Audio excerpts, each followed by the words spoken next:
Hello, this is Mary Jo Fox, and I'd like to share with you an update with QRIs and the Journey's Cold Reads. Why make these changes? Well, we received feedback in 2014-15 from our classroom teachers on the MTSS team that some students were very familiar with some of the QRI passages. When we went and did a data analysis of the QRI usage, we found that that indeed was the case. So, what we are trying to do is have our assessments provide the most accurate information possible. And to do that, we've made some changes. In 5th grade, QRIs will not be administered at the beginning of the year. They'll only be administered to targeted students mid-year. We also, in the screencast, you'll learn about some new beginning of the year guidelines and just highlight some information about communicating students' reading level to parents. Just as an FYI, you might be interested to know that we do have some different titles for the QRI passages for all of the different forms.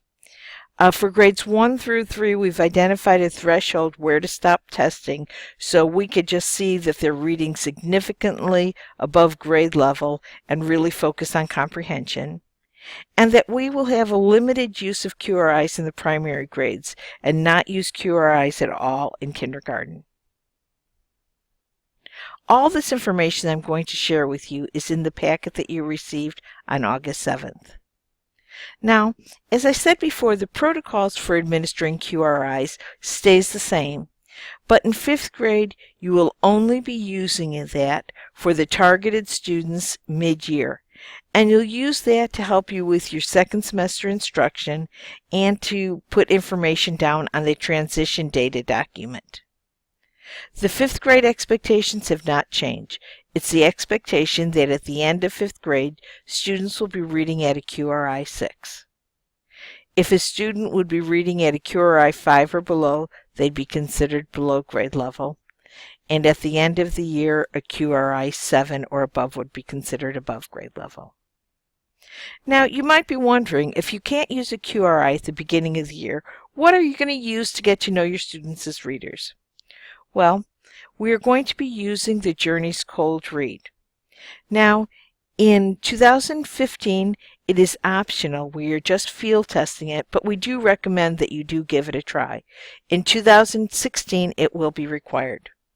You also can use the district beginning of the year assessments, the one that was revised last year.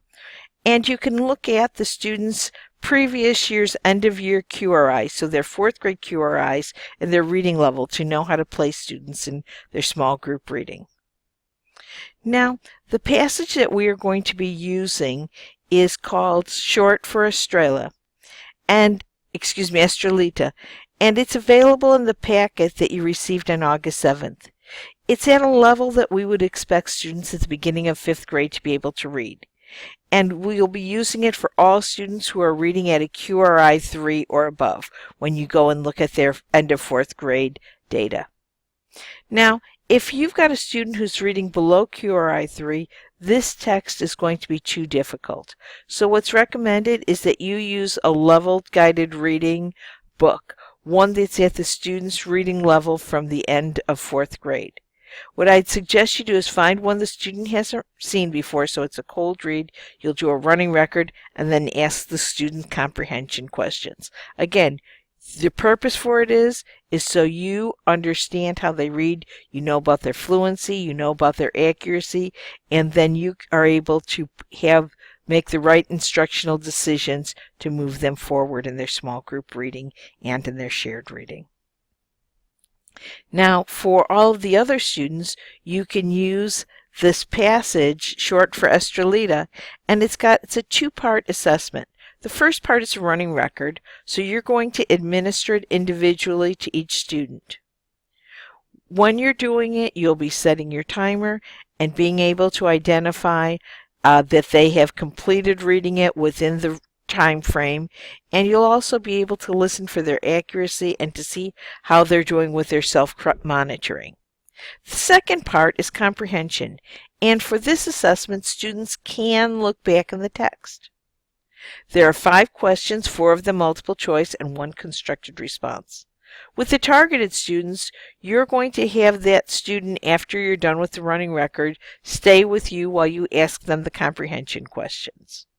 For on and above level students, they can answer the questions independently. So when they complete the running record, you'll go and you'll give them a copy of the text and the questions, and they will go and respond to the questions. Once again, they can look back in the text to go and find evidence for their answers. Now, I had mentioned before when we were getting started about communication with parents. Although you're not administering a QRI at the beginning of the year, you will, in many buildings, have access to their QRI information from the end of 4th grade. Please do not share the actual QRI reading level with parents, either in writing or orally.